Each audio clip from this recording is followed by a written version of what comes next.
ना कधी संपली नाही आणि ती कधी संपणारही नाही.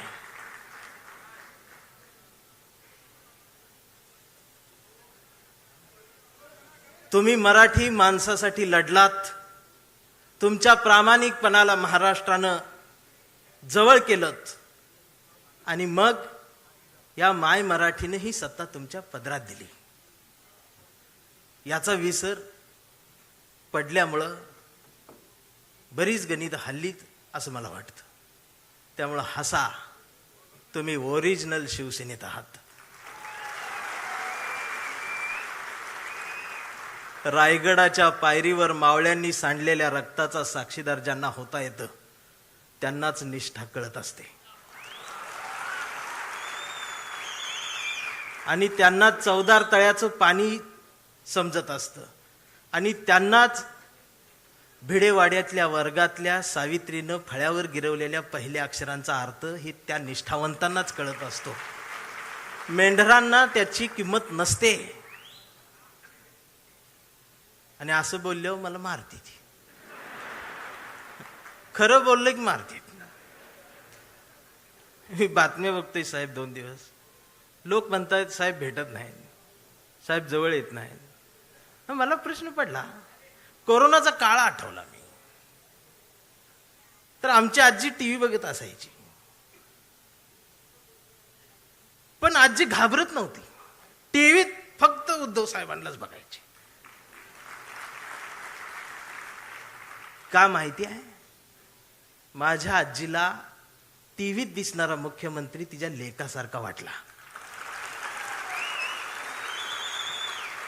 माझ्या आईला आधार देणारा जवळचा कोणीतरी संकटाच्या काळात आहे ह्या सख्या भावापेक्षाही जवळचा भाऊ वाटला.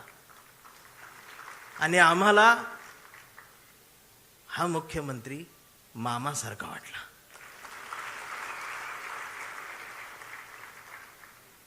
ही न भेटता सुद्धा नाती तयार झाली आणि तुम्हाला देवेंद्रचं देवा भाऊ होण्यासाठी 1,500 वाटावे लागले.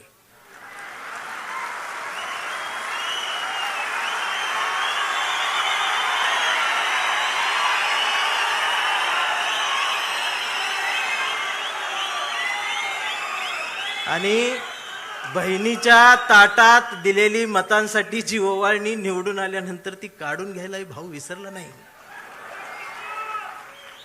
तुम्ही भाऊ झालात असं बोलल्यावर मला मारते. नाही, ही टीका नाही. माझं त्यांच्यावर बी प्रेम आहे. मी सगळ्यांवर प्रेम करतो. मला ते फार आवडतात, पण ती विरोधी पक्षात असल्यावर जास्त आवडतात. विरोधी बाकावर मला त्यांचं जास्त आवडतं, प्रेम आहे त्यांच्यावर. इकडं आले ती तोडती ती फोडती ती. तोडा फोडा राजकारण करा. या राजकारणाची व्याख्या आता बदलली पाहिजे. माणसं जोडा, घडा आणि मराठी मन घडवा हे सांगायला मी आलोय. काय आम्ही करून ठेवलंय? भस्म्या झाल्यासारखं काय चाललंय आमचं? एक तर काहीतरी होईल.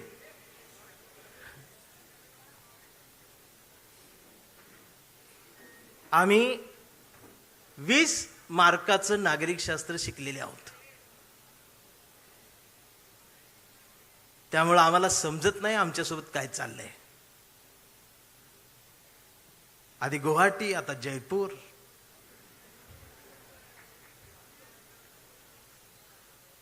ह्यो मतदान केलेल्या प्रत्येक मतदाराचा अपमान आहे. लोकशाहीचा अपमान आहे. संविधानाचा अपमान आहे.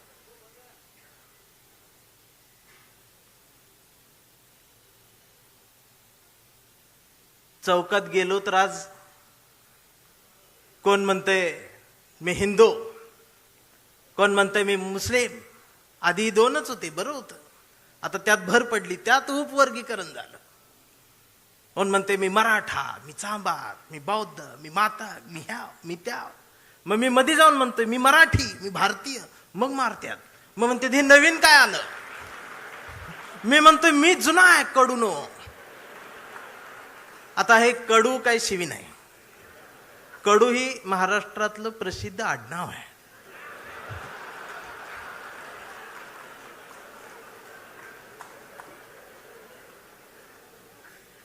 मी भारतीय म्हटल्यावर मारते. हे नवीन काल मी म्हणतोय मी जुना आहे, तुम्ही नवीन आहे, मग अजून मारते.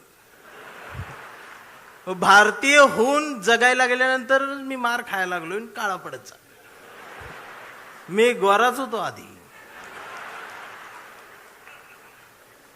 पण या महाराष्ट्राच्या राजकारणाला वळणावर आणि एका रेषेत वळुंबा लावून जर कोणी उभं केलं असेल तर ते आदरणीय बाळासाहेब ठाकरेंनी केलं.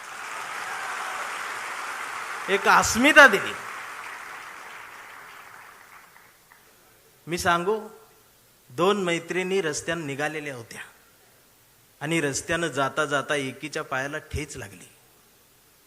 रस्त्यावरचा दगड धारदार होता.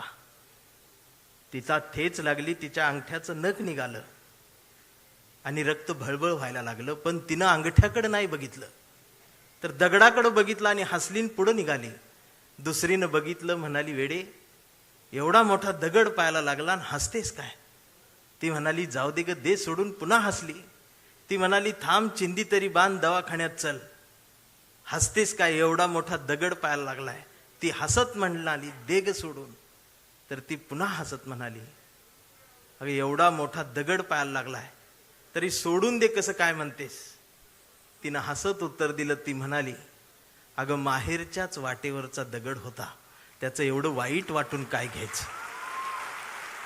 म्हणजे माहेरच्या वाटेवरच्या दगडावर प्रेम करणाऱ्या लेकूरवाळ्या माहेरवाशिनी पुरींचा हा महाराष्ट्र झाला. पण सासरवाडीच्या हायवेवर असणाऱ्या खडकावर प्रेम करणारा जावई, महाराष्ट्रात असे जावई 2च झाले. मला बाळासाहेब का आवडतात खरं सांगू, आमच्या निखिल वागळे साहेबांना त्यांनी शेवटची मुलाखत दिली होती. मी ती अधूनमधून सारखी बघतो. आणि वागळे साहेबांनी त्यांना विचारलं, माची आठवण येते, पत्नीची आठवण येते? त्यावर बाळासाहेब जे भाऊक होत आहेत. पत्नीला मा म्हणणारा एवढा कणखर माणूस